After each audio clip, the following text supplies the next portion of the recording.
ஓம் சஹனா பவது சஹனௌ புனக்து சஹவே யங்கரபாவகை தேஜஸ்வினாவதீதமஸ்து மா வித்விஷாவகை. ஓம் சாந்தி சாந்தி சாந்தி. ஹரிஹி ஓம் ஸ்ரீ குருப்யோ நமஹ. ஹரிஹி ஓம். सच्चिदानन्दरूपाय विश्वोत्पत्त्यादिहेतवे तापत्रयविनाशाय श्रीकृष्णाय वयं नमः. जन्माद्यस्य यतोऽन्वयात् इतरतश्चार्तेष्वभिज्ञस्वराट् तेने ब्रह्महृदाय आदिकवये मुह्यन्ति यत्सूरये तेजो वारिमृदां यथा विनिमयो यत्र त्रिसर्गो मृषा धाम्ना स्वेन सदा निरस्तकुहकं सत्यं परं धीमहि. धर्मप्रोञ्झितकैतवोऽत्र परमो निर्मत्सराणां सतां वेद्यं वास्तवमत्र वस्तु शिवदं तापत्रयोन्मूलनं. श्रीमद्भागवते महामुनिकृते किं वा परैरीश्वरः सद्यो हृद्यवरुध्यतेऽत्र कृतिभिः शुश्रूषिभिस्तत्क्षणात्. निगमकल्पतरोर्गलितं फलं सुखमुखातमृतद्रवसंयुतं पिबत भागवतं रसमालयं मुहुरहो रसिका भुवि भावुकाः. नारायणं नमस्कृत्य नरं चैव नरोत्तमं देवीं सरस्वतीं व्यासं ततो जयमुदीरयेत्. देवीं सरस्वतीं व्यासं ततो जयमुदीरयेत्.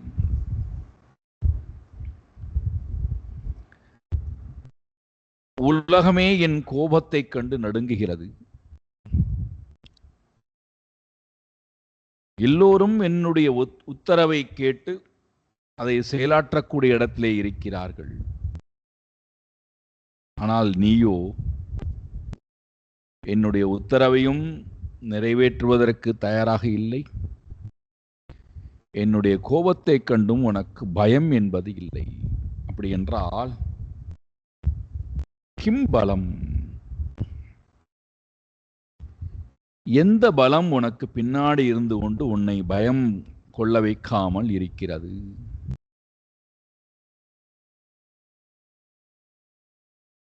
அந்த பயம், அபயம் என்று சொல்லக்கூடிய அந்த நிலை உனக்கு இருப்பதற்கு எந்த பலம் உனக்கு துணையாக இருக்கிறது? குழந்தை சொல்லுகிறான் பிரகலாதன் அப்பாவிடத்திலே, ந கேவலம் மே பவதஸ்ச ராஜன் சவை பலம் பலினாம் ச அபரேஷாம் பரே வரே மீ ஸ்திரஜங்கமாயே பிரம்மாதயோ ஏன வசம் பிரணீதாக. ஓ அரசனே, ராஜா, கொஞ்சம் காது கொடுத்து கேள். பரே, அவரே, உயர்ந்தவர்கள் தாழ்ந்தவர்கள். ஸ்திரஹா ஜங்கமாஹா, அசையக்கூடியவை அசையாதவை. இப்படி உயர்ந்தவர்கள் தாழ்ந்தவர்கள், அசைகின்ற பொருள் அசையாத பொருள். அதோட மட்டுமா, ஏ பிரம்மாதயா, பிரம்மாஜி முதல் கீழிருக்கக்கூடிய ஸ்தாவரம் ஜங்கமம் வரை என்னென்னலாம் ஜீவராசிகள் இருக்கின்றதோ, ஏன எந்த ஒரு பரமாத்மாவால் வசம் பிரணீதாக, பரமாத்மா தன் வசத்திலே வைத்திருக்கிறார். பரமாத்மாவுடைய வசத்தில் தான் நாம் அத்தனை பேரும் இருக்கிறோம். பிரம்மாஜியிலிருந்து ஆரம்பித்து புல் பூண்டு வரை அத்தனை பேரும் இறைவனுடைய வசத்திலே இருக்கிறோம். இது நமக்கு புரியறதே இல்லை. அதான் கஷ்டமே.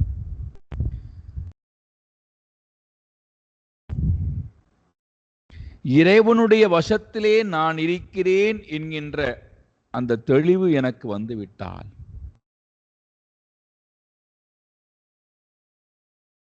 இறைவனுடைய ஆளுமைக்கு உட்பட்டிருக்கக்கூடிய என்னை, இறைவன் வசத்திலே இருக்கக்கூடிய என்னை இறைவன் கைவிட்டு விடுவானா? இறைவன் என்னை உதறி தள்ளிவிட்டு போய்விடுவானா? அவனுடைய வசத்தில் அல்லவா நான் இருக்கிறேன். உலகத்தின் வசத்தில் இருந்தால் உலகம் என்னை கைவிட்டு விடுகிறது. பொருள் வசத்தில் இருந்தால் பொருள் கைவிட்டு விடுகிறது.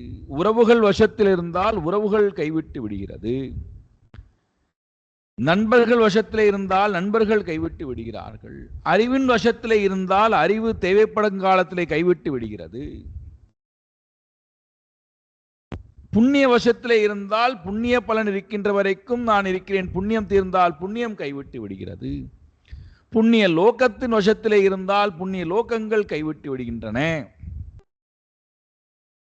நான் இறைவன் வசத்திலே அல்லவா இருக்கிறேன். நான் மட்டுமல்ல, பிரம்மாஜியிலிருந்து ஆரம்பித்து உயர்ந்தவர்கள் தாழ்ந்தவர்கள் என்று சொல்லக்கூடிய ஸ்தாவரம் ஜங்கமம் அசைகின்றவை அசையாத பொருள்கள் என்று சொல்லக்கூடிய அத்தனையுமே ஏன வசம் பிரணீதாக, யாருடைய ஆளுமைக்கு உட்பட்டு யார் தன்னுடைய சுவாதீனமாக ஆக்கிக் கொண்டிருக்கின்றாரோ, அவருடைய வசத்திலே வைத்துக் கொண்டிருக்கிறாரோ, அப்படி இருக்கும்போது சக அந்த பரமாத்மா மே எனக்கும் பவதா உனக்கும் அபரேஷாம் மற்றவர்களுடைய எல்லா ஜீவராசிகளுக்கும் பலினாம்ச பலம்பை, யார் தன்னை பலவான் என்று நினைத்துக் கொண்டிருக்கிறானோ அப்பேற்பட்ட பலினாம்ச உனக்கும் எனக்கும் மட்டுமல்ல மற்ற எல்லா ஜீவராசிகளுக்கும், அதோட யார் தன்னை புத்தி பலம் உடையவன், பந்து பலம் உடையவன், தேக பலம் உடையவன், உபாய பலம் உடையவன், தபோபலம் உடையவன், யஜ்ஞ பலம் உடையவன், இப்படி எல்லா பலம் எனக்கு இருக்குன்னு சொல்றான் அல்லவா, அந்த பலத்துக்கு எல்லாம் பலத்தை கொடுக்கக்கூடியவன் சாக்ஷாத் நாராயணனே. எல்லா பலத்திற்கும் பலமாக அவரே இருக்கின்றார்.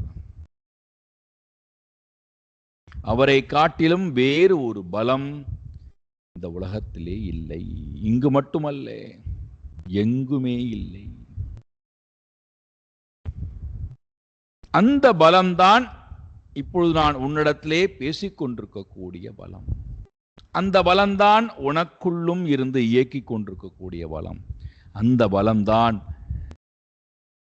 14 லோகத்திலும் ஆளுமையாக இருந்து இயக்கிக் கொண்டிருக்கக்கூடிய பலம்.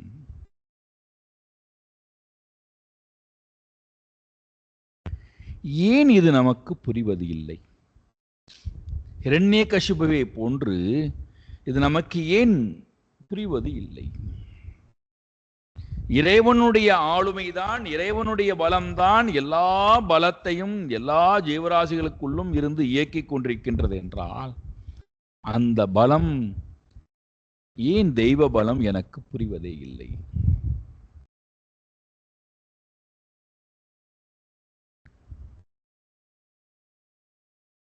நிறைய காரணங்கள் சொல்லிக்கொண்டே போகலாம். பொதுவாக ஒரு பலம் அப்படின்னு சொன்னா உடனே நாம என்ன நினைக்கிறோம் அப்படின்னா,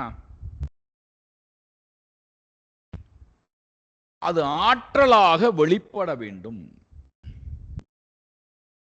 அப்பொழுதுதான் பலம் இருக்கு என்று நம்புவேன்னு சொல்லும். எனக்கு ஒரு பலம் இருக்குன்னா அது வெளிப்படணும். வெளிப்பட்டு காமித்தால்தான் நான் இருப்பதாக நம்புவேன். வெளிப்படுத்தி காட்டவே இல்லை என்றால் இவன்ட்ட பலமே இல்லைன்னு சொல்லிடுவோம்.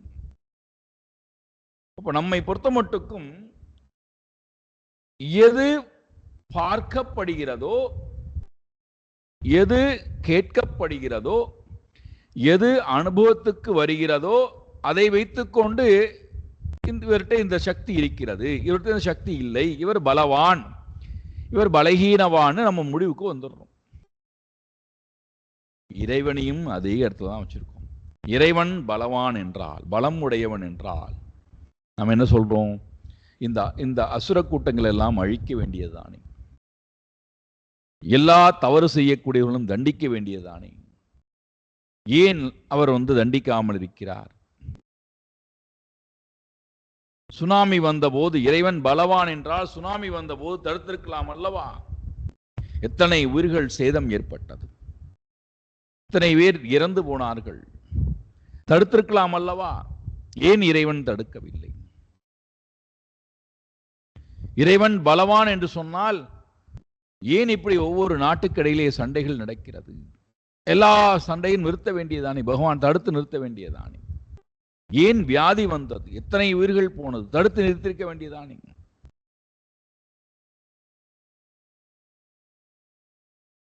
நம்ம என்ன புரிந்து கொண்டிருக்கிறோம்? அறியாமையினாலே.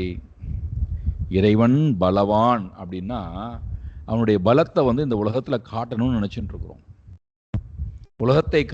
பலத்தை காட்டினால்தான் நான் நம்புவேன் அப்படின்னா அப்பேற்பட்ட பக்தர்களும் தேவையில்லை, அப்படிப்பட்ட பக்தியும் தேவையில்லை. காரணம் என்னவென்றால் இறைவன் எங்கே அமர்ந்திருக்கிறான்? அழகா சொல்றார் தாயுமானவர், அங்குங்களாதபடி எங்கும் பிரகாசமாய் ஆனந்த பூர்த்தியாகி அறிவோடு நிறைந்து. அறிவுக்கும் அறிவா இருக்கார் பகவான். அறிவுக்கும் அறிவாய் இருக்கிறார் அப்படின்னா அந்த அறிவுல நல்ல அறிவும் இருக்கிறது, தோஷமான அறிவும் இருக்கு, ஆக்கத்துக்கு உண்டான அறிவும் இருக்கு, அழிவுக்கு உண்டான அறிவும் இருக்கு. இரண்டு அறிவுக்குள்ளும் அறிவோடு நிறைந்து அப்படின்னு சொல்லிட்டா இந்த இரண்டு விதமான அறிவுக்குள்ளே நிறைந்து இருக்கிறார், பூர்ணமாக இருக்கிறார். அப்ப அந்த அறிவை யார் எப்படி வெளிப்படுத்துகிறாரோ அதன் மூலமாக இந்த பரமாத்மாவுடைய ஆற்றல் வெளிப்படுகிறது. ஒருவன் தூய்மையான அறிவுடன் வெளிப்பட்டால் அதன் மூலமாக இந்த ஆத்மா வெளிப்படுகின்ற நேரத்திலே எல்லா ஆக்கத்தையும் நாம் கண்கூடாக பார்க்கிறோம். ஒருவன் அசுத்தமான அறிவுடன் வெளிப்பட்டால் அதன் மூலமாக இந்த ஆத்மா வெளிப்படுகின்ற நேரத்திலே அழிவுக்கு உண்டான அத்தனை செயல்பாடுகளையும் பார்க்கிறோம். இரண்டுக்கும் காரணம் இறைவன் அல்ல, இறைவன் அறிவோடு நிறைந்து அப்படின்னு சொல்லிட்டா அறிவுக்கும் அறிவாக இருக்கார். அறிவு எப்படி வெளிப்படுகிறதோ அதற்கு ஏற்ப அந்த ஆத்மா தன்னை வெளிப்படுத்திக் கொள்கிறது. அப்ப நான் நல்ல அறிவும் இல்லை, அழிவுக்குண்டான அறிவும் இல்லை அப்படின்னு சொல்லிட்டா அறிவோடு நிறைந்து போயிடுறேன், பூர்ண அறிவாக ஆகிவிடுகிறேன். பூர்ண அறிவு ஸ்வரூபியாக என்றால் பூர்ண ஆத்மஸ்வரூபியாக ஆகிவிடுகிறேன். ஒருவேளை நான் அந்த பூர்ண ஆத்மஸ்வரூபியாக ஆக முடியவில்லை என்றால் அப்போ இந்த இரண்டு விதமான தோஷம் உடைய அறிவின் மூலமாக இந்த ஆத்மா வெளிப்படும் போது அந்த ஆத்மா தோஷம் உடைய ஆத்மாவாக தெரிகிறது, நல்ல ஆத்மாவாக தெரிகிறது, நன்மை செய்யக்கூடிய ஆத்மாவாக தீமை செய்யக்கூடிய ஆத்மாவாக தெரிகிறது. பிரகலாதனுடைய அறிவின் மூலமாக ஆத்மா வெளிப்படுகின்ற நேரத்திலே அந்த அறிவு பலம் பொருந்திய அறிவாக தெரிகிறது,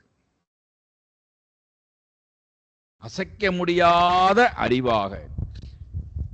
காரணம் பலம் அறிவு என்பது தூய்மையானதாக இருக்கின்ற காரணத்தினாலே அதன் மூலமாக இந்த ஆத்மா வெளிப்படும் போது அறிவு தெளிவு இருக்கின்ற காரணத்தினாலே, புனிதமான அறிவாக இருக்கின்ற காரணத்தினாலே, பலம் பொருந்திய அறிவாக இருக்கின்ற காரணத்தினாலே அந்த அறிவு எந்த ஒரு அனுபவத்திலும் அசைவதாக இல்லை, சலனப்படுவதாக இல்லை. அதன் மூலமாக இந்த ஆத்மா வெளிப்படும் போது மிகவும் பலம் பொருந்தியதாக தெரிகிறது. அப்போ அந்த அறிவுல என்ன இருக்காது? மோகம் இல்லை, சோகம் இல்லை, பயம் இல்லை, பந்தம் இல்லை, கவலை இல்லை, விருப்பு வெறுப்பு இல்லை, அகங்காரம் இல்லை. அப்போ அந்த அறிவு புனிதமான அறிவாக, பலம் பொருந்திய அறிவாக இருக்கிறது. அந்த பக்கம் போனோம்னா மலினப்பட்ட அறிவு, அதுல இந்த ஆத்மா வெளிப்படுகின்ற நேரத்திலே மலினப்பட்ட அறிவு தோஷம் உடைய அறிவு அல்லவா? அப்ப என்ன ஆகின்றது? அது எல்லா இடத்திலும் தோஷத்தை தான் பார்க்கிறது. அப்போ எல்லா இடத்திலும் தோஷத்தை பார்க்கின்ற நேரத்திலே அந்த அறிவு பலகீனமான அறிவா இருக்கிறதுனால அந்த அறிவை சிறு சிறு விஷயங்கள் கூட தகர்த்து விட முடியும், பலகீனமானதாக ஆக்கி விட முடியும்.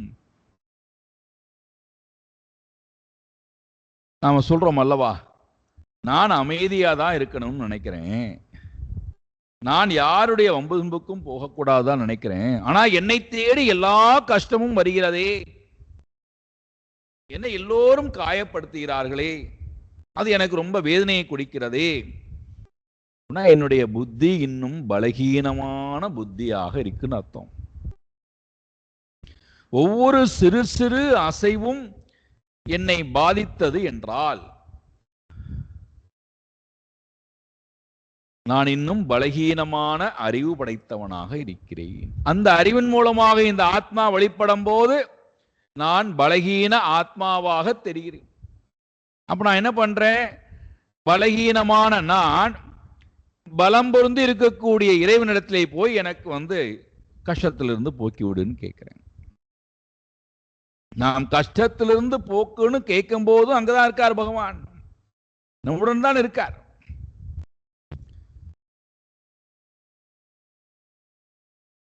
ஆனால் அதை உணர முடியாத அந்த மலினப்பட்ட அறிவானது பலகீனமான அறிவாக, பலகீனமான மனமாக மாறி போகின்ற நேரத்திலே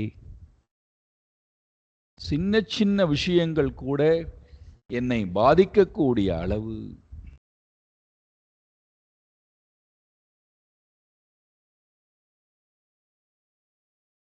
அப்போ என்ன ஆகுண்டானா, தன்னை இந்த பலகீனமான மனம் படைத்தவன் என்ன செய்வான்? இப்ப நமக்கு பலகீனமான மனசுனா என்ன பண்ணுவோம்? பலம் உடைய இடத்தை போய் சார்ந்திருப்போம். எது தனக்கு பலம் அப்படின்னு நினைக்கிறோமோ, கண்ணுக்கு முன்னாடி எது பலம் நினைக்கிறோமோ அதை சார்ந்திருப்போம்.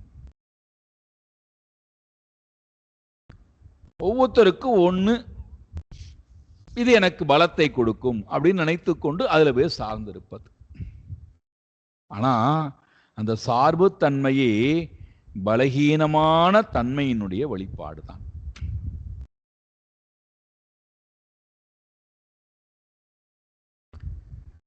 ஒரு 15 நாட்களுக்கு முன்பாக நான் காலையிலே போய் சாப்பிட்டு விட்டு வந்தேன். நடந்து வந்து கொண்டிருந்தேன். ஒரு அழகான சம்பவம். இரவு நேரம் நடந்து வந்து கொண்டிருக்கிறேன். ஒரு குறிப்பிட்ட பகுதியிலிருந்து ஒரு 500-600 மீட்டர் தூரம் தன்னுடைய வீட்டிற்கு ஒரு மாணவன், ஒரு 10 வயதிலிருந்து 11 வயது மதிக்கு தகுந்த ஒரு மாணவன் நடந்து வந்து கொண்டிருக்கிறான். கடையில் போய் ஏதோ அவனுக்கு வேணுங்கிற விருப்பமான பொருளை வாங்கி சாப்பிட்டு கொண்டே வருகிறான். அந்த வீதிக்குள்ளே நுழைந்தவன் அதுவரைக்கும் வேகமாக ஓடிக்கொண்டு பாடிக்கொண்டு ஆடிக்கொண்டு வந்தவன் அப்படியே ஓடிவிடுவான் என்று நினைத்தேன். மெதுவாக வந்து என்னோட வந்து ஒட்டிக்கொண்டு என்னை அணைத்து கொண்டே, சுவாமிஜி என்னப்பா அப்படின்னு கேட்டேன். என்னை அந்த இடம் வரைக்கும் அழைத்து கொண்டு போய் விட்டு விடுவீர்களா? உங்களுடன் நான் வரட்டுமான். சரி வா. நான் எதுக்கு என்னலான்னு கேட்கல. எதுக்கு நீ என்னோட வர வேண்டும்? நீ ஓடி போக வேண்டியதானே, நீ குழந்தை ஓடி போக வேண்டியதானே. என் மனசுக்குள்ள எண்ணம். உங்களோட வரட்டுமானா சரி வான். ஒரு 10 அடி போனோன்னே சொல்றான், இங்க நிறைய நாய்கள் இருக்கு, அதனால எனக்கு பயம். நான் உங்களோட வந்துட்டேன்னா என்ன ஒன்றும் பண்ணாது அந்த நாய், எனக்கு பாதுகாப்பு கிடைக்கும், நான் உங்களோட வந்தார். இப்ப அந்த பையனுக்கு நான் முக்கியம் அல்ல, என்னுடைய சங்கம் முக்கியம் அல்ல, என்னுடைய துணை முக்கியம் அல்ல, என்னுடன் வருவதும் அவனுக்கு முக்கியம் அல்ல. அவனுக்கு என்ன, அவன் வீட்டுக்கு போகணும். அதற்கு இடையூறாக இந்த நாய் இருக்கு. இப்ப நாய் பலம் பொருந்தியதாக இருக்கு. இவன் நினைக்கிறான், தன்னை பலகீனமானவனாக நினைத்துக் கொள்கிறான். தன்னால நாயை எதிர்த்து சண்டை போட முடியாது. அப்போ அவன் உடனே பார்க்குறான், பக்கத்துல யார் இருக்கா? சரி, இவரோ ஆஜானு பாகுவா இருக்கார். நிச்சயமா இவருடைய பலத்தை நாடிவிட்டால் நம்முடைய பலகீனமான தன்மை மறைக்கப்பட்டு இவருடைய பலத்தோட ஒட்டி கொண்டு விட்டோமே ஆனால் நமக்காக இவர் போரிடுவார், நம்மை பத்திரமாக பாதுகாத்து அழைத்து கொண்டு போய் விட்டு விடுவார் அப்படிங்கிற அந்த சார்பு தன்மை இதெல்லாம் மனசுல ஓடுறதுனால தான் உங்களோட வந்து நான் ஒட்டிக்கிட்டுமான்னு கேட்கிறான். சரி வாப்பான்னு அழைத்து கொண்டு போனேன். 500 அடியில ஒரு 400 அடி வந்த உடனேயே இனிமேல் நாய் தொந்தரவு எதுவுமே இல்லை என்று புரிந்து கொண்ட அந்த மாணவன் என்னிடத்துல நன்றி அப்படின்னு கூட சொல்லல. அவசியம் இல்லை. பார்த்து ஒரு நின்று ஒரு ஒரு ஒரு சிரிப்பா சிரித்து விட்டு போகணும், அதுவும் இல்லை. அவன் உடனடியாக வீட்டுக்கு போகணும். அந்த 100 அடி தூரத்தை வேகமாக ஓடி கடந்து விடுகிறான். அவன் அதன் பிறகு என்னை பற்றியும் சிந்திக்கவில்லை, இப்படி ஒரு சம்பவம் நடப்பதை பற்றியும் சிந்திக்கவில்லை. அவனுக்கு தேவை வீட்டுக்கு போய் சேரணும், அவ்வளவுதான்.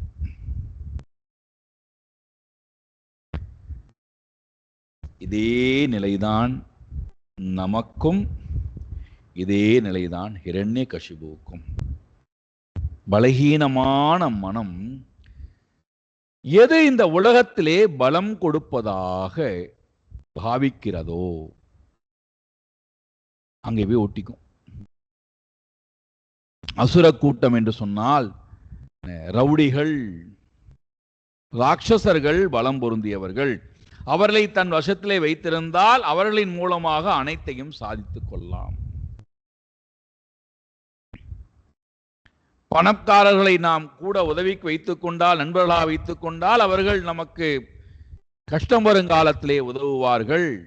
அப்ப எல்லா வகையிலும் நீங்கள் இந்த ராட்சச ஆசுரி பாவம் கொண்டவர்களுடைய வாழ்க்கையை பார்த்தால் பலகீனமான மனதை பலம் பொருந்தியதாக ஆக்கிக் கொள்வதற்கு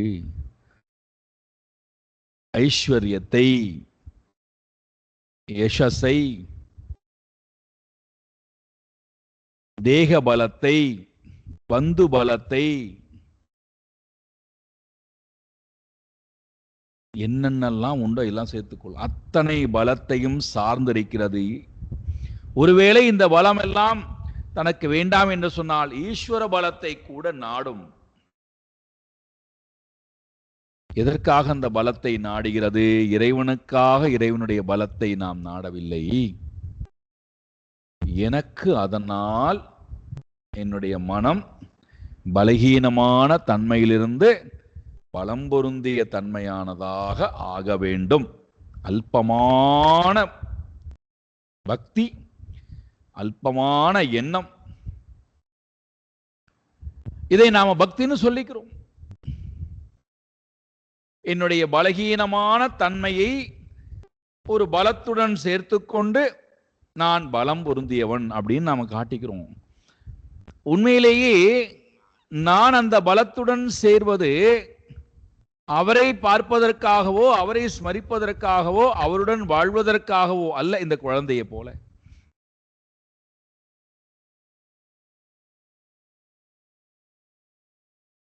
எப்பொழுதெல்லாம் பலகீனமான மனம் வருகிறதோ அப்பெல்லாமே கொஞ்ச நேரம் ஒட்டிக்கிறோம். போய் கொஞ்சம் பலம் வந்ததை போல் நினைத்தால் பகவானை காட்டி விட்டுரும். பக்தி வராது, ஸ்மரணம் வராது, கீர்த்தனம் வராது, அர்ச்சனம் வந்தா பாதசேவனம் வராது, ஆத்ம நிவேதனம் ஒண்ணு வராது. மறுபடியும் பலம் இல்லாத தன்மை உணர்ந்தால் மறுபடியும் கொஞ்ச நேரம் ஒட்டிக்கும். நான் உனக்கு ஸ்லோகம் சொல்றேன்பா, உனக்கு பாட்டு பாடுறேன்பா, உனக்கு விளக்கு போடுறேன்பா, உன் வீட்டு உன் கோயிலுக்கு வந்து அர்ச்சனை பண்றேன்பா, உன்னுடைய கோயிலை வந்து வழிபாடு பண்றேன்பா. இங்க ஹிருதயமானது பலகீனமா இருக்கு. நீங்க வெளியில போய் என்ன செய்தால் என்ன மாற்றம் வரப்போகிறது?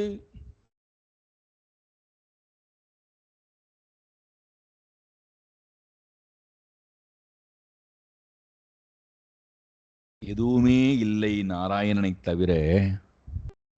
பிரகலாதனுக்கு அவன் சொல்லுகிறான், உனக்கும் எனக்கும் மற்ற எல்லோருக்கும் பலவான் என்று யாரெல்லாம் தன்னை சொல்லிக் கொள்கிறார்களோ அவர் எல்லோருக்குமே பலமாக இருக்கக்கூடியவன் சாக்ஷாத் நாராயணன் ஒருவனே. அவன்தான், அந்த பலம்தான் எப்படி இருக்குன்னு அடுத்த பாடல சொல்றான் அவ பாட்ட. ச ஈஸ்வர கால உருக்ரமோ சௌ ஓஜசஹ சத்வபலேந்திரியாத்மா சயேவ விஸ்வம் பரமஸ்வசக்திபிஹ ஸ்ருஜத்யவத்யத்தி குணத்ரயேஷஹ. அடே முட்டாளே ஹிரண்யகசிபுவே, நீ உன்னை பலம் பொருந்தியவன் என்று நினைத்துக் கொண்டிருக்கிறாய். ஆனால் என்னை பார்த்தே உன்னால் பலத்துடன் இருக்க முடியவில்லை. என்னை பார்த்தே உனக்கு பலகீனமான மனம் இருக்கிறது. அதனால தான் என்னை நீ கொல்ல வேண்டும் என்று நினைக்கிறாய். இதெல்லாம் அவன் மனசில் நினைச்சுக்கிறான், அவப்பாட சொல்ல. என்னை அழிக்க வேண்டும், என்னை அப்புறப்படுத்த வேண்டும் என்று நினைப்பதற்கு காரணமே உன்னுடைய பலகீனமான மனம்தான்.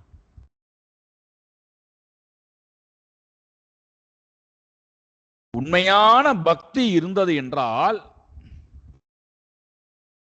வெளி உலகத்தை பற்றி என்ன கவலை, வெளி உலகத்தில் இருக்கக்கூடிய மாற்றங்களை பற்றி என்ன கவலை, வெளி உலக மக்களை பற்றி என்ன கவலை. நான் எனக்காக வல்லவா வாழ வந்திருக்கிறேன், என்னுடன் அல்லவா நான் வாழ வேண்டும். மற்ற ஜீவராசிகளை பற்றி எனக்கென்ன அக்கறை, எனக்கென்ன கவலை.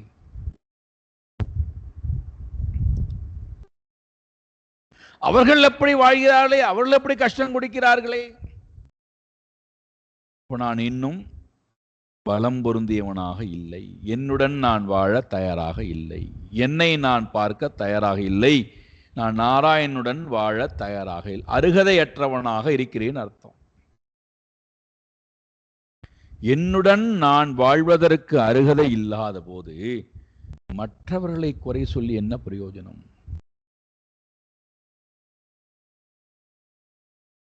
இங்க சொல்லுகிறான் பாருங்கள், சஹா அந்த பரமாத்மா ஈஸ்வரஹா, நீ உன்னை தலைவன் என்று நினைத்துக் கொண்டிருக்கிறாய். நீ நான் எல்லோரும் பிரம்மாஜியிலிருந்து ஆரம்பித்த அத்தனை பேரும் இறைவனுடைய தாசன். இறைவன் ஒருவன் தான் ஈஸ்வரன். நம்மை எல்லோரையும் படைத்து காத்து ரட்சித்து அனுகிரகித்து நிகிரகம் செய்யக்கூடிய எல்லா வல்லமையும் சர்வ வல்லமயம் பொருந்திய அந்த ஈஸ்வரன் நாராயணனை தவிர வேற யாரும் இல்லையப்பா. நீ உன்னை தலைவன் ஈஸ்வரன் நினைத்து கொள்ளாதே. அப்படி நீ உண்மையிலேயே ஈஸ்வரனாக இருந்தால் பலகீனமான மனதை பலமுடைய மனமாக மாற்றியிருப்பாயே. எப்பொழுது உன்னுடைய மனம் பலகீனமானதாக இருக்கோ அப்ப நீ ஈஸ்வரன் அல்ல, நீ மனதுக்கு சேவகன், பிரகிருதிக்கு நீ சேவகன்.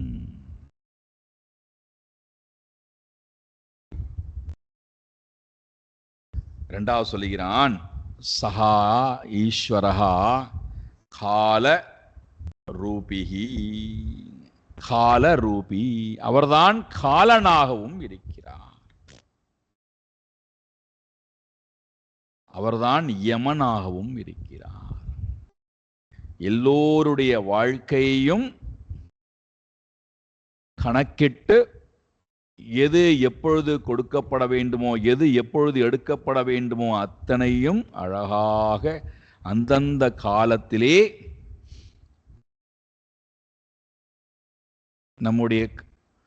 நம்முடைய பூர்வஜன்ம புண்ணிய பாபத்துக்கு ஏற்ப கணக்கு எழுதி அழகாக எல்லோருடைய கணக்கையும் சரியான காலத்திலே வழங்கக்கூடிய வல்லமை படைத்தவராக இருக்கக்கூடியவரும் அவரே. சஹா காலஹா, அவன்தான் காலன். அடுத்தது உருக்கிரமஹா, அவர்தான்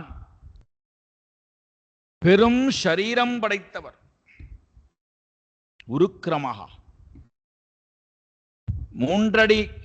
மூன்றடி வரம் கேட்டு 14 லோகத்தையும் அளந்திருக்கக்கூடிய பெரும் ஆற்றல் படைத்தவன் அந்த பரமாத்மா.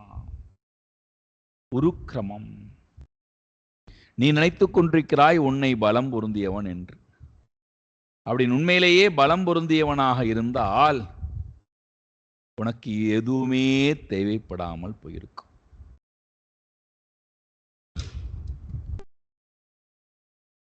நீ பலகீனமானவனாக இருந்ததனால தான் உனக்கு எல்லோருடைய பலமும் தேவைப்பட்டிருக்கிறது.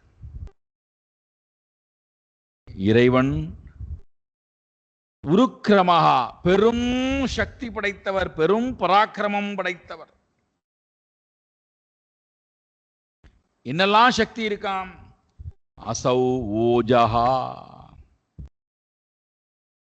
அவர் ஓஜஸாக இந்திரிய பலம் உடையவராக இருப்பவரும் அவரே. சஹா மனசஹா, மனசக்தி படைத்தவரும் அவரே. சத்துவ பல இந்திரிய ஆத்மஹா, புத்தி பலம் படைத்தவராகவும் அவரே இருக்கிறார். ஷரீர பலம் படைத்தவராகவும் அவரே இருக்கிறார். புலன்களுடைய பலம் படைத்தவராகவும் அவரே இருக்கின்றார். எல்லா பலமும் அவருடைய பலம். ஞாபகம் வைத்துக்கொள். ஹிரண்யகசிபு சஹா ஏவ பரமஹா, சஹா ஏவ பரமஹா, அவர்தான் மேலானவர். யார்கிட்ட சொல்றான் பாருங்கள், கொஞ்சம் கூட பயம் இல்லாமல். யார் தன்னை மேலானவன் நினைத்துக் கொண்டிருக்கிறானோ அந்த ஹிரண்யகசிபுரத்திலே சொல்கிறான், சக ஏவ பரம, அவர் மட்டுமே பெரியவர், மேலானவர். அவர் எப்படி இருக்கார்? குணத்ரயேஷா, 3 குணத்தையும் ஆளக்கூடியவராய் இருக்கிறார். நீ 3 குணத்துக்கு சேவகம் புரியக்கூடியவனாய் இருக்கிறாய். அவர் 3 குணத்தையும் ஆளக்கூடியவராக, குணத்ரய ஈஷா, தலைவனாக இருக்கிறார். ஸ்வசக்திபிஹி, தன் சக்தியை வைத்துக்கொண்டு விஸ்வம் சிருஜதி, எல்லா லோகத்தையும் படைக்கக்கூடிய வல்லமை படைத்தவராய் இருக்கிறார். நீ எந்த உலகத்தை படைத்தாய் ஹிரண்யகசிபு? சொல். உன்னால் ஒரு சின்ன ஜீவராசியை படைக்க முடியுமா? சொல். ஆனால் அவரோ தன்னுடைய சக்தியை கொண்டு எல்லா ஜீவராசிகளையும் படைத்தவராக இருக்கிறார். அதோடு மட்டுமல்ல, படைத்தோடு மட்டுமல்ல, அவதிகி அத்திகி, காக்கக்கூடியவராகவும் அவரே இருக்கின்றார், அழிக்கக்கூடியவராகவும் அவரே இருக்கின்றார். இதை சொல்லிட்டு அவன் சொல்றான் அப்பாட்ட, கர்வத்தின் காரணத்தினாலே, அசுர சுபாவத்தின் காரணத்தினாலே உன்னுடைய மனதை அலைய விட்டிருக்கின்றாய் ஹிரண்யகசிபு. அந்த அசுர சுபாவத்தை விட்டுவிடு, தூக்கி எறி. தூக்கி எறிந்துட்டு என்ன பண்ணணுமா? மனதை சமமான பார்வையை வைத்துக் கொண்டு பார். மனதை சமமான பார்வையிலே தூய்மையான மனதை வைத்துக்கொண்டு எல்லாவற்றையும் அலசி ஆராய்ந்து பார். அப்பொழுதுதான் உனக்கு உண்மைத்தன்மை விளங்கும். அப்படி நீ உண்மையிலேயே எல்லாவற்றையும் உற்று நோக்க வேண்டும் என்று ஆசைப்பட்டால் அஜிதாத் ஆத்மனஹா ருதே, அடக்கப்படாத உன்னுடைய மனதை மெதுவாக அடக்கி நல்வழிப்படுத்து. அப்படி நீ செய்யவில்லை என்றால் உனக்கு விஷமே உன்னுடைய மனம்தான். மனதை தவிர வித்விஷா ந சந்தி, மனதை காட்டிலும் விஷத்தை கொடுக்கக்கூடிய வேறொரு வஸ்து உலகத்தில் யாருமே கிடையாது. உண்மையான விரோதி, உண்மையான விஷம் யாரென்றால் அவரவர்களுடைய அடங்காத அசுத்தமான மனமே. வேற யாரும் சத்ருக்களோ மித்திரர்களோ யாரும் இல்லை. என்னுடைய மனம்தான், அடங்காத மனம், அசுத்தமான மனம், அமைதி இல்லாத மனம், அருகதையற்ற மனம், பலகீனமான மனம்தான் என்னுடைய வாழ்க்கைக்கு கிரேட்டஸ்ட் விரோதி. அதுதான் உண்மையிலேயே விஷம். உனக்கு விரோதி நாராயணன் அல்லப்பா, உன்னுடைய மனம்தான் உனக்கு விரோதி.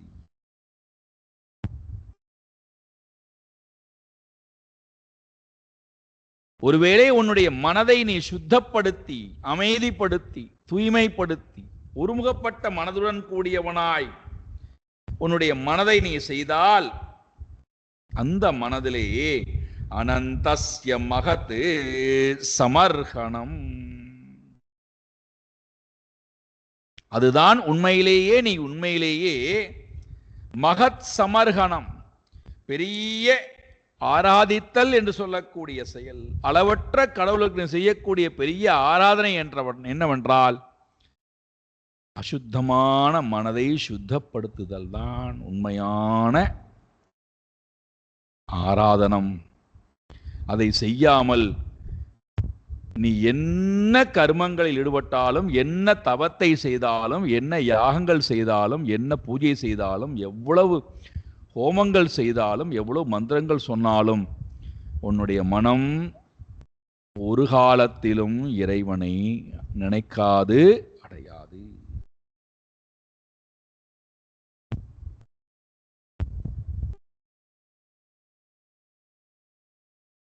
எங்க வந்துட்டான் பாருங்கள். இவன் எதிரி நாராயணன் சொன்னான், நினைத்தான். அதனால் நாராயணனை அழித்து விட்டால் எல்லாம் சரியாயிரும். பக்தன் சொல்லுகிறான், பிரகலாதன் சொல்லுகிறான், உனக்கு எதிரி நாராயணன் அல்லப்பா, உனக்கு எதிரி உன்னுடைய மனம். இப்போ நமக்கு எதிரி நம்ம யாரெல்லாமோ காட்டுவோம். அண்ணன் எதிரி, அக்கா எதிரி, நாத்தனார் எதிரி, மாமனார் எதிரி, மாமியார் எதிரி, பிள்ளை எதிரி, இப்படி ஏதோ சொல்லிக்கொண்டே இருப்போம். எதிரிகள் சத்ருக்கள் வேற யாரும் அல்ல, என்னுடைய அடங்காத அசுத்தமான அஞ்ஞானத்துடன் கூடிய மனம். இந்த அஞ்ஞானத்துடன் கூடிய அடங்காத அசுத்தமான மனம் படைத்தவர்கள் என்ன செய்கிறார்களாம்? பேர்பட்ட மூடர்கள் இந்திரியங்களை அமைதிப்படுத்தாமல் புனிதப்படுத்தாமல் இந்திரிய வயப்பட்டு இந்திரிய விஷயத்தை நோக்கி போய்விடுகிறார்கள். அந்த இந்திரிய விஷயங்கள் என்ன செய்கிறது? இந்திரியத்தின் மூலமாக மனதையும் இழுத்து கொண்டு போய் இந்திரிய விஷயங்களிடத்திலே கொண்டு தள்ளி இந்திரியமும் மனதும் விஷயங்கள் சொல்லக்கூடிய திருடர்களினால் அபகரிக்கப்பட்டு எல்லாவற்றையும் நான் நுகரப் போகிறேன், அடையப் போகிறேன், அனுபவிக்கப் போகிறேன் என்று நாலா பக்கத்திலும் நாயாய் பேயாய் பூதராசிகளாய் அலைந்து கொண்டே இருக்கிறோம். தன்னை அடக்காதவனாய் 10 திக்குகளிலும் நானே ஆளப் போகின்றேன், நானே அனுபவிக்கப் போகின்றேன், என்னால் இது ஜெயிக்கப்பட்டது, என்னால் இது அடையப்பட்டது, என்னால் இவையெல்லாம் அடையப்பட வேண்டும் என்கின்ற அந்த கர்வத்துடன் அடங்காத இந்திரியங்கள் மனதை கொண்டவனாய் வீணாக உன்னுடைய வாழ்க்கையை வாழ்கிறாய். அப்ப நீ எங்க இருக்கிறாய் என்றால் மனதின் வசத்துக்குள்ளே நீ இருக்கிறாய், உன் வசத்தில் நீ இல்லை. எங்க இருக்கோம்னு காட்டுறார் பாருங்கள். பலகீனமான மனம் படைத்தவன், பலம் உடைய மனம் படைத்தவன். பட்டினத்தார் அத்தனையும் துறந்து விட்டு அதே கிராமத்திலேயே சுத்தி சுத்தி வராராம், தாய்க்கு கொடுத்த வாக்கின் காரணத்தினால. அப்ப எல்லோரும் அந்த சமூகத்தில் இருக்கக்கூடிய எல்லோரும் போய் அவரை இழிவாக பேசுவதும் அடிப்பதும் அவரை துரத்துவதும் எப்படியாவது அவரை மீண்டும் மனைவியோடும் அம்மாவோடும் வாழ வைக்க என்பதற்காக என்னென்னலாமும் முயற்சி எடுக்கிறார்கள். அவரை எதுவுமே தலையிடவே இல்லை. வாட்டில் அமைதியாக ஏதாவது ஆலயத்திலே போய் அமர்ந்து கொண்டிருப்பது, அது ஒரு மரத்தடியில் போய் இருப்பது, எங்கேயாவது சத்திரம் இருந்தால் படுத்து தூங்குவது, இப்படி இருக்கார். கையிலே பிக்ஷை எடுத்து சாப்பிட்றார். கொஞ்ச காலத்துக்கு பிறகு நான் பிக்ஷை கேட்டு போவதனால் தானே இவர்கள் என்னை நிந்திக்கிறார்கள், என் இருப்பிடம் தேடி அன்னம் வந்தால் உண்பேன், இல்லைன்னா இல்லைன்னு அந்த ஒரு வருத்தம் எடுக்க ஆரம்பிச்சிட்டார். மலைப்பாம்பை போல இந்த உக்கிரமான முடிவு எடுத்த உடனேயே எல்லோரும் சேர்ந்து போய் ராஜாவிடத்திலே முறையிடுகிறார். ராஜா வரானா, இவர் அமர்ந்து கொண்டு பேசுகிறார், அவன் நின்று கொண்டு பேசுகிறான். ராஜா கேட்கிறான் பட்டினத்தாரிடத்திலே, எல்லாவற்றையும் துறந்து எல்லா செல்வத்தையும் துறந்து இங்கே இப்படி ஒரு வஸ்திரத்தை மட்டும் உடுத்தி கொண்டு இப்படி அமர்ந்து கொண்டிருக்கிறாய், என்ன சுகத்தை கண்டாய் நீ? என்ன கிடைத்தது உனக்கு? பட்டினத்தார் சொல்றார், நீ ராஜா நின்று கொண்டு பேசுகிறாய், நான் பிக்ஷைக்காரன் உட்காண்டு கொண்டு பேசிக்கொண்டிருக்கிறேன், இதாண்டா சுகம். துறந்தவனுக்கு அனைத்துமே தன்னுடையதாக ஆகிறது, துறக்காதவனுக்கு எதுவுமே தன்னுடையதாக ஆவது இல்லை. மனதால் துறந்தவனுக்கு அனைத்துமே தன்னுடையதாக ஆகிறது. எதையுமே துறக்காதவனுக்கு எல்லாம் இருந்தும் எதுவுமே இல்லாததாக இருக்கிறது. அப்போ இங்க ஹிரண்யகசிபுவுக்கு எல்லாம் இருக்கு, ஆனால் எதுவுமே இல்லை. பிரகலாதனுக்கு எதுவுமே இல்லை, ஆனால் எல்லாமே இருக்கிறது. காரணம், இந்த விஷயங்கள் என்று சொல்லக்கூடிய வஸ்துக்கள் இந்திரியங்கள் மனதை இழுத்து கொண்டு போய் வெளி உலகத்திலே தள்ளி நம்மை நாலா பக்கத்திலும் வாழ வைத்து பகுஷாக்காகி அனந்தாகா விதவிதமான பொருள்களிடத்திலே கொண்டு போய் தள்ளி நம்முடைய வாழ்க்கையை முழுமையாக அந்திம நிலைக்கு அழைத்து கொண்டு போகிறது அடங்காத மனம், அருகதை இல்லாத மனம், அசுத்தமான மனம், பலகீனமான மனம், வெறுப்புடன் கூடிய மனம், பக்தி இல்லாத மனம். இதுக்கு நேர் விரோதமா தன்னை காட்டுறார் பிரகலாதன். ஜிதாத்மனஹா, யார் ஒருவன் இந்திரியத்தையும் மனதையும் முழுமையாக தன் வசத்தில் வைத்திருக்கிறானோ அப்பேற்பட்டவன்.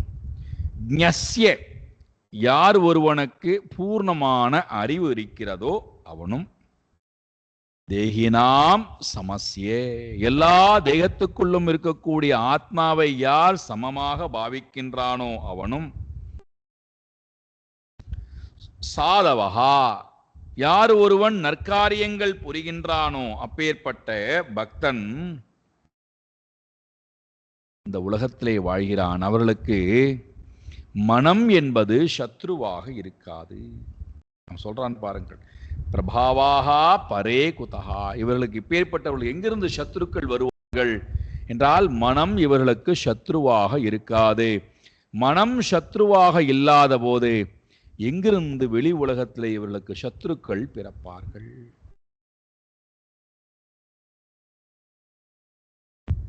இதை சொல்லிட்டு அப்பாவை எச்சரிக்கிறான். வியக்தம் த்வம் வியக்தம் த்வம்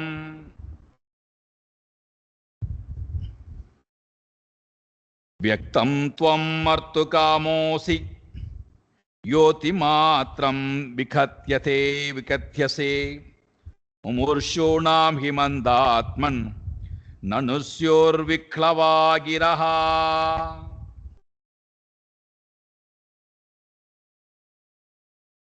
தன்னுடைய அப்பாவிடத்திலே சொல்லுகிறான், இப்பேற்பட்ட மனதை அடக்காத நீ,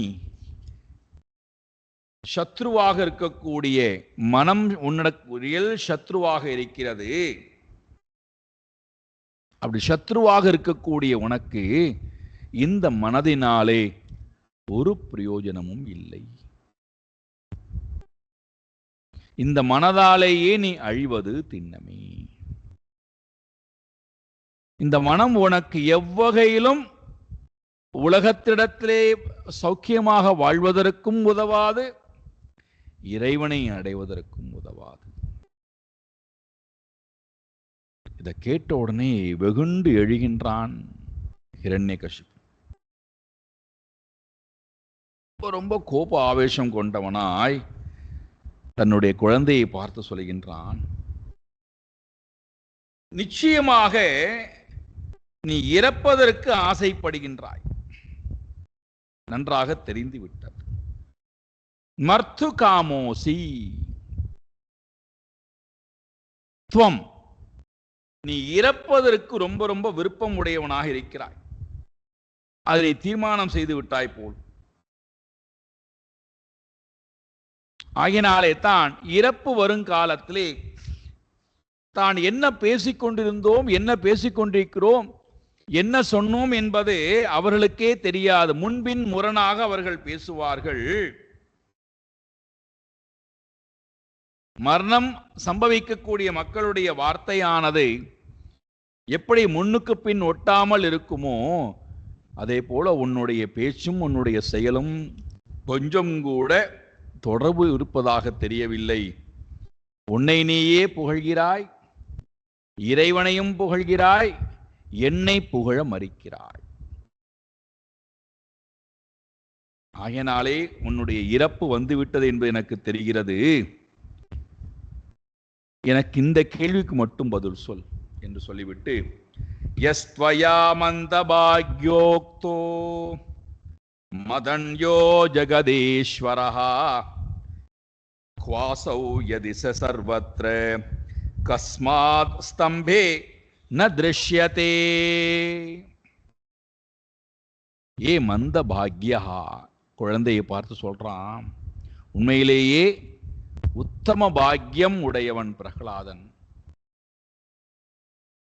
இவன் சொல்றான் அவனை பார்த்து, மந்த பாக்யா, உண்மையிலேயே உண்மையான பாக்கியவான் யார் அப்படின்னா, எல்லாம் இருந்தும்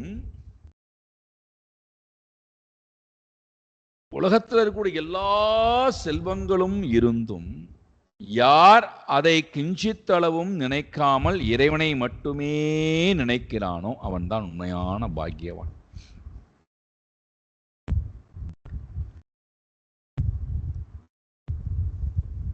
யார் எல்லாவற்றையும் நினைத்துக் கொண்டு எல்லாவற்றையும் அடைந்து யார் இறைவனை நினைக்க தயாராக இல்லையோ அவர்கள் நம்ம பொறுத்த மட்டுக்கும் உலகத்திலே பாக்கியவான்கள்னு சொல்லிக்கிறோம். அவங்களுக்கு என்ன, நிறைய வீடு இருக்கு, அவங்களுக்கு நிறைய செல்வங்கள் இருக்கு, நல்ல குழந்தைகள் இருக்கிறார்கள், நல்ல உறவுகள் இருக்கு, நிறைய பதவி இருக்கு, எல்லா செல்வங்களும் கொட்டி கிடைக்கிறது. அவர்களால் இந்த உலகத்தில் செய்ய முடியாத எதுவுமே இல்லை. உண்மையிலே அவர்கள்தான் பாக்கியவான்கள் அப்படின்னு சொல்லுவோம். அவர்கள்தான் மூடர்கள், அவர்கள்தான் துர்பாகியவான்கள். ஏண்டான்னா எல்லாம் இருந்தும் எதையுமே அனுபவிக்க முடியாத ஒரு நிலையிலே தள்ளப்படக்கூடிய, எதையுமே அனுபவிக்க முடியாது.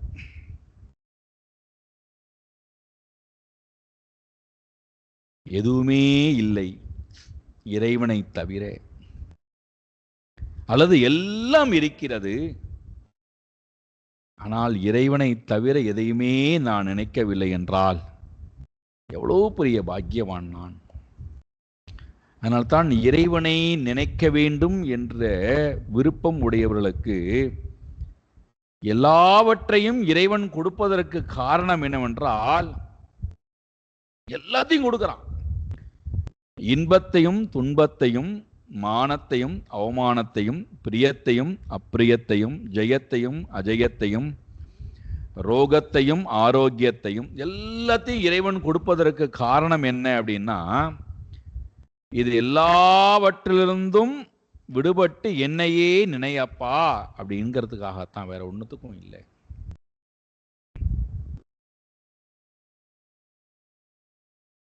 இது எல்லாவற்றிலிருந்தும் விடுபட்டு இறைவனையே நினைக்கின்ற பாவம் வந்துவிட்டால், எல்லா சாஸ்திரங்களும் இந்த வார்த்தையை பயன்படுத்துகிறது, எல்லா குருமார்களும் பயன்படுத்துகிறார்கள். ஆதிசங்கர பகவத்பாதால் மாணவனை பார்த்து சொல்றார், தன்யோசி கிருதகிருத்யோசி பாவிதம் தே குலத்வயா. நீ உண்மையிலேயே தன்யனாகி விட்டாய் அப்படின்னு விவேக சூடாமணியில் சொல்றார். நீ தன்யன். கிருதகிருத்யோசி, நீ இந்த உலகத்திலே செய்ய வேண்டிய காரியத்தை செய்து முடித்தவனாக ஆகிவிட்டாய். பாவிதம் தே குலத்வயா, உன்னுடைய நீ செய்ய வேண்டிய காரியத்தை மட்டுமல்ல, நீ இந்த பிறப்புக்கு உண்டான பயனையும் அடைந்து விட்டாய். உன்னுடைய மூதாதர்களையும் அவர்கள் அந்த குலத்தில் இருக்கக்கூடிய எல்லோரையும் நற்கதி அடைவதற்கு உண்டான காரியத்தில் இறங்கிவிட்டாய். ஒன்னே ஒண்ணுதான் பண்ணா, என்ன? குருட்ட போய் தன்னை ஒப்படைத்து, என்னுடைய அறியாமை திரையை நீக்கி விடுங்கள், எனக்கு அறிவை கொடுங்கள், நான் இந்த சம்சார சாகரத்திலிருந்து விடுபட ஆசைப்படுகிறேன்னு கேட்டான் போய். அவ்வளவுதான். அதுக்கு குரு ரொம்ப சந்தோஷப்பட்டு சொல்றார், தன்யோசி கிருதகிருத்யோசி பாவித்தம் தே குலத்வயா. தன்யா, உண்மையான தன்யன், உண்மையான பாக்கியவான். எல்லாம் இருந்தும் நாம் என்ன நினைச்சுக்கிறோம்டான்னா, இறைவனை தொழப்போனால் எதுவுமே இருக்கக்கூடாது, அப்பதான் இறைவனை தொழில். இல்லை, எல்லாம் இருக்கட்டும், தப்பே கிடையாது. உலகத்தில் கூட எல்லா ஐஸ்வர்யங்களும் என்கிட்ட இருக்கட்டும். அப்படி இருந்தா தான் இறைவனை தொழ வருவோம். ஏதாவது சிறு குறைபாடு இருந்தாலும் இறைவன் நோக்கி வரமாட்டோம். அதனால தான் அபிராமி பட்டர் கேட்கிறார், குறையாத கல்வியும் குன்றா செல்வமும், வரிசையா கேட்கிறார் அல்லவா. எல்லாவற்றையும் கொடு, அப்பொழுதுதான் என்னுடைய மனம் இதிலிருந்து விடுபட்டு உன்னை ஆராதிக்கும். இதுல ஏதாவது ஒரு குறை வந்து விட்டால் இதை பற்றியே தான் நினைத்துக் கொண்டிருப்பேன், அதனுடைய மேன்மையை குறித்துத்தான் நினைத்துக் கொண்டிருப்பேன், உன்னை மறந்து விடுவேன்.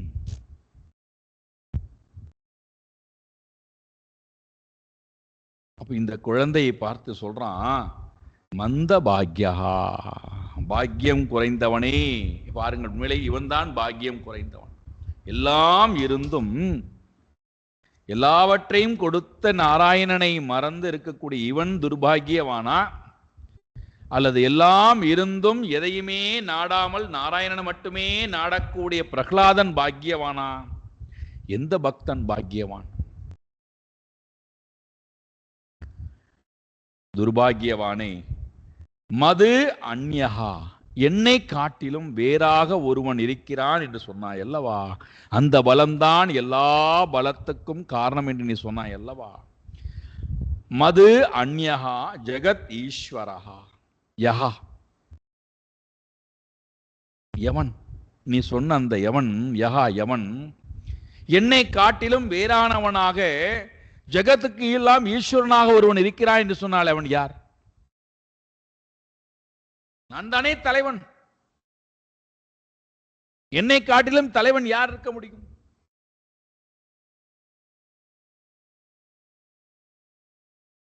அப்படி யாராவது ஒருவன் இருந்தால், துவயா உக்தகா, உன்னால் சொல்லப்பட்டானவன், என்னை காட்டிலும் வேற ஒரு தலைவன் இருக்கிறான், அவனுடைய பலத்தில் தான் நான் பேசுகிறேன் என்று சொன்னாய், அந்த பலம்தான் எல்லாவற்றையும் ஆண்டு கொண்டிருக்கிறது என்று சொன்னாய், அந்த பலம்தான் படைத்து காத்து ரட்சித்துக் கொண்டிருக்கிறது என்று சொன்னாய். அப்படி என்றால் அந்த நீ சொன்ன அந்த பலமானது குவாசவ் எங்கே இருக்கிறது? அவன் எங்க இருக்கான்? என்ன கேள்வி பாருங்க, என்ன அல்பமான கேள்வி பாருங்க. குவாசவ் எங்க இருக்கான்? குவாசவ் குவாசவ் கஹா சர்வத்ர, நீ அவன் எல்லா இடத்துலயும் இருக்கிறான்னு சொல்ல, எங்க இருக்கான் அவன்?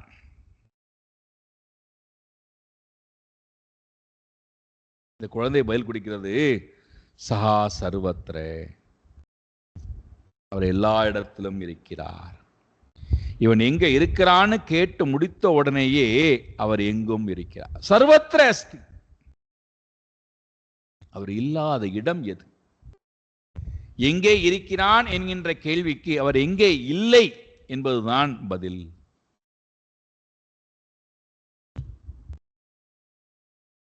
ஆழ்ந்து சிந்திக்க தூண்டுகிறது இந்த வாதம்.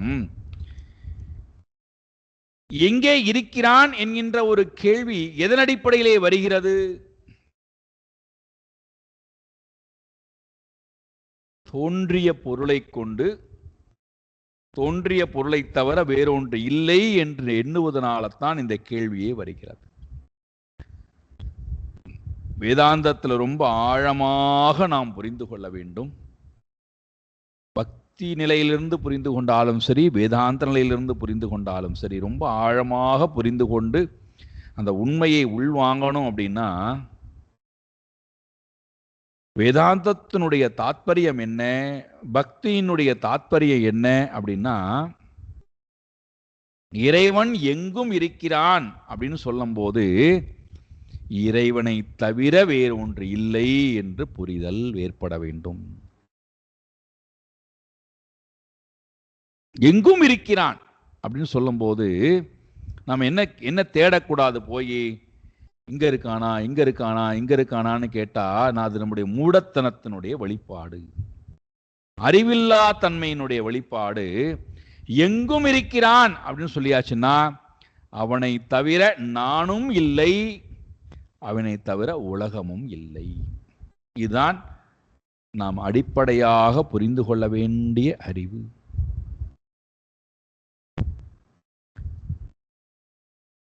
இந்த புரிதல் நமக்கு வரவில்லை என்றால், இந்த அறிவு நமக்கு நம்மிடத்திலே ஏற்றுக்கொள்ளப்படவில்லை என்று சொன்னால், அப்போதான் இந்த கேள்வி வருகிறது, குவாசவ், நீ சொன்ன அந்த நபர் எங்க இருக்கான்? அப்ப இவன் என்ன நினைச்சுட்டு இருக்கான்னா, என்னை போல அவனும் ஒரு ஜீவன், என்னை போல அவனுக்கும் பிறப்பு இறப்பு உண்டு, என்னை போல அவனுக்கும் ஜனன மரணம் உண்டு, என்னை போல அவனுக்கும் பந்தம் உண்டு, பயம் உண்டு, என்னை போல அவன் என்னை விட கொஞ்சம் பெரிய பலம் உடையவன் போல இருக்கிறது, என்னுடைய ஆற்றலை விட கொஞ்சம் பெரிய ஆற்றல் இருக்கு போல இருக்கு. அப்போ அவனை நிச்சயமாக நான் நம்முடைய வசத்துக்கு கொண்டு வந்து விட்டால், ஒன்று அவன் என்னை விட அதிகமான பலம் பொருந்தியவனாக இருந்தால் அவனுடன் நட்பு பாராட்டலாம், இல்லை அவன் என்னுடைய பலத்தை விட ரொம்ப குறைவனாக இருந்தால் அவனை என் கட்டுப்பாட்டிலே கொண்டு வந்து விடலாம், அல்லது என்னை விட அவன் ரொம்ப ரொம்ப புத்திசாலியாக இருந்தான்னு சொன்னால் அவனை எப்படியாவது ஏமாற்றி தன் வசத்திலே கொண்டு வந்து, எல்லா வகையிலும் எனக்கு அவன் கட்டுப்பட்டவனாக இருக்க வேண்டும், எவ்வகையிலும் என்னை விட மேலானவனாக போய்விடக்கூடாது. அதனால இவனுடைய கேள்வி, குவாசவ், நீ சொல்லுகின்ற அந்த கடவுள் எங்க இருக்கார்? இவன் சொல்றான், சர்வத்ர, எங்கும் இருக்கிறார். அடுத்த கேள்வி வருகிறது, அவர் எங்கும் இருக்கிறார் என்றால் எங்கே இருக்கிறார்? என்னால் பார்க்க முடியவில்லையே. இந்த குழந்தை சொல்கிறது, அடுத்த வாரம் வாருங்கள், அவர் எங்கே இருக்கிறார், எப்படி இருக்கிறார் என்பதையெல்லாம் விரிவாக பார்ப்போம்னு சொல்லுகிறான். அடுத்த வாரம் பார்ப்போம். ஓம் பூர்ணமதః பூர்ணமிதம் பூர்ணாத் பூர்ணமுதச்யதே பூர்ணஸ்ய பூர்ணமாதாய பூர்ணமேவாவசிஷ்யதே. ஓம் சாந்தி சாந்தி சாந்தி. ஹரி ஓம் ஸ்ரீ குருभ्यो நமः. ஹரி ஓம்.